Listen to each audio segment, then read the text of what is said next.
Citroën C3 1.2 Vti, 1.2 petrol Vti engine driven by wet timing belt.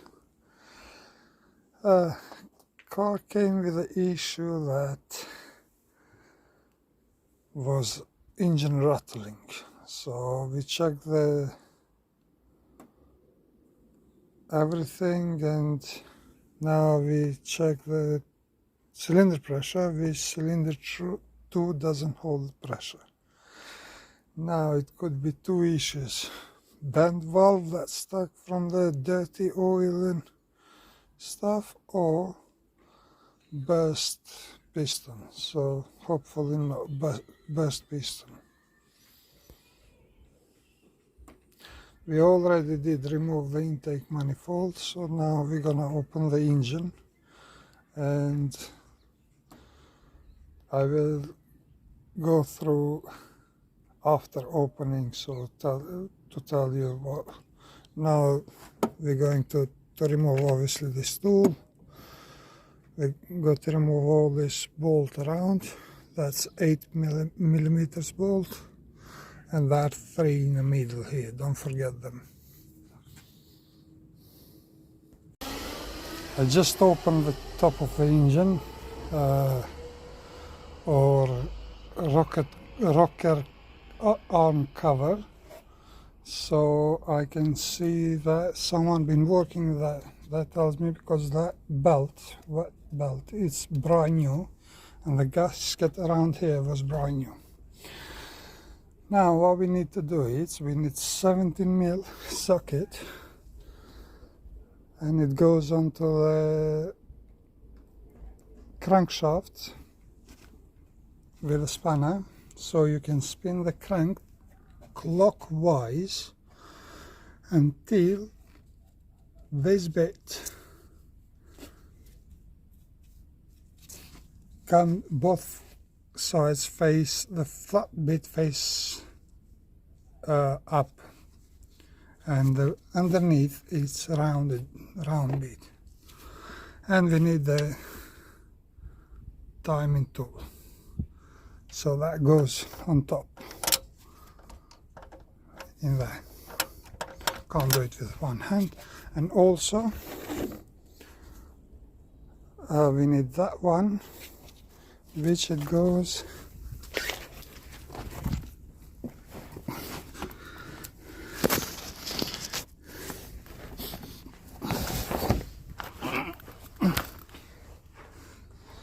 see that hole there? It goes in there.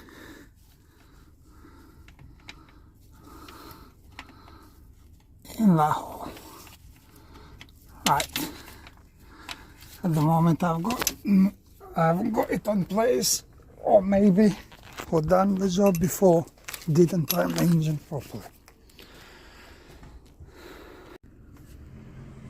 Now all the timing tool is in place, you can see.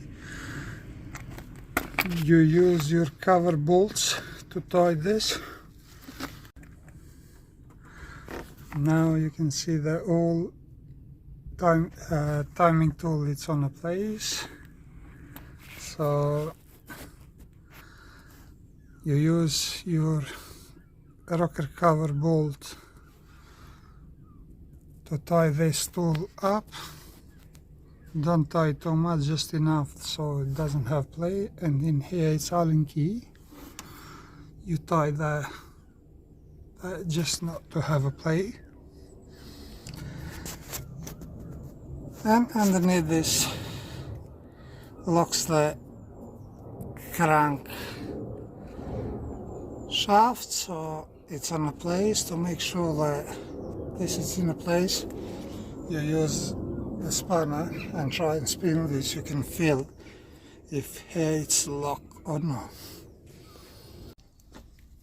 To take the V-belt out, you need 13mm 12 teeth socket, and you place it in the V-belt pulley and you push it anti-clockwise and the belt get released. To come to the timing belt tensioner, you have to take this plastic cover. It's 4 bolt. I'll show you where it is. Unless it's right up the crank pulley, so there are 4 bolts there. That's timing belt guide pulley. That's timing belt tensioner. Right, they're both 10mm, and I can see this one is not tied properly.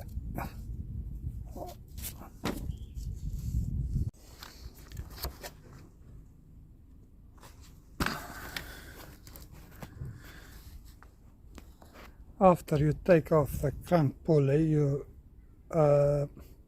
lose the timing belt pulley.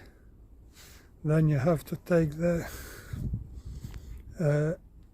camshaft sprockets. So you need E14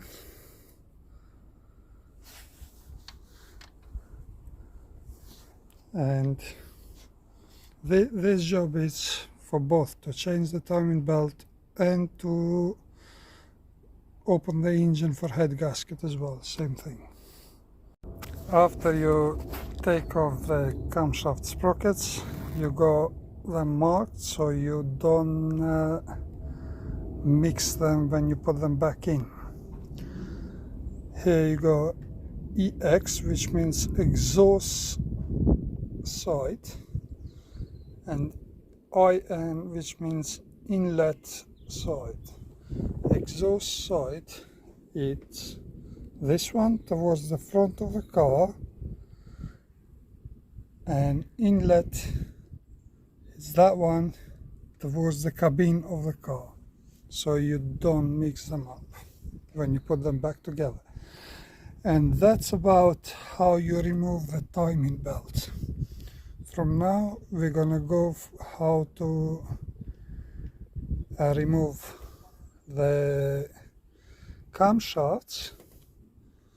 You got 8mm bolts, 8mm bolts on the camshaft holders, and then we remove the camshafts so we can come down to the head bolts. Remember, before you take this out, to check if you see the writing here, which face it's facing. They all are same way. See? And exhaust camshaft face towards the driver's side UK, and the inlet camshaft face towards the passenger side in UK, which means towards the left. And also remember, they've got numbers.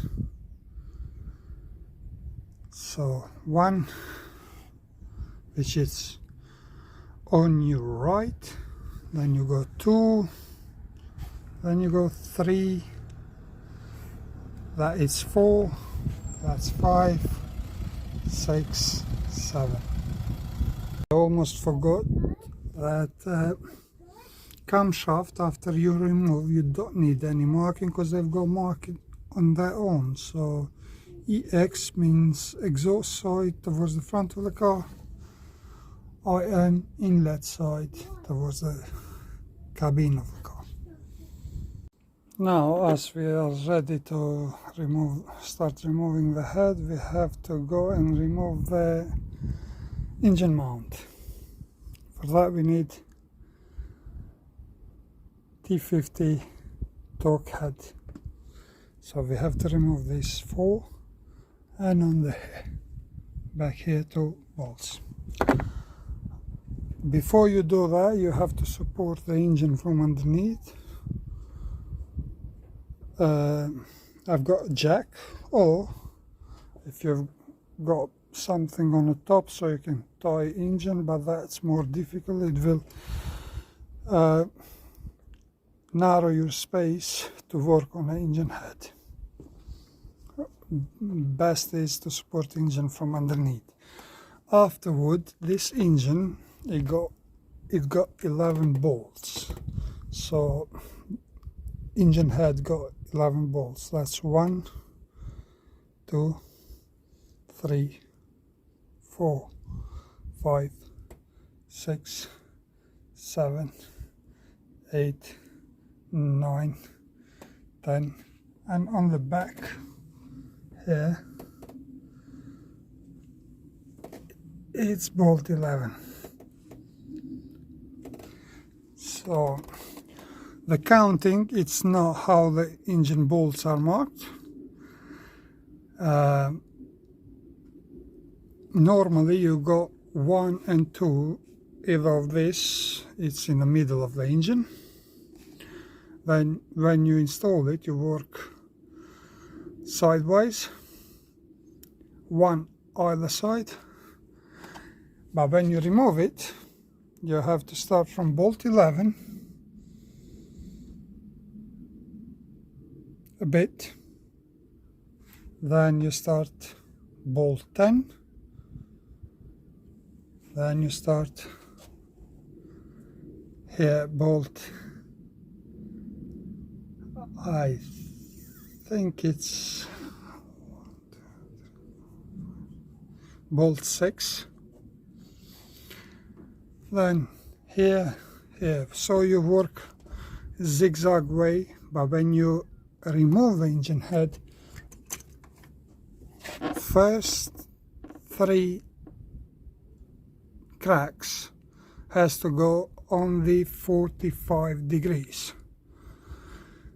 So all of the bolts you lose, just you crack them for 45 degrees, all of them, then another session, another 45 degrees, and if they are on the second session, if they're not loose, so you can remove it with a finger, you do same procedure again, 45 degrees, 3 times. There you go, head removed. So pistons are perfectly fine, no damage in pistons, walls, so all good. This car has had no problem with head gaskets, so the good thing is I do not need to send the head for a skim. The only problem is on exhaust manifold valve gun. You can see it's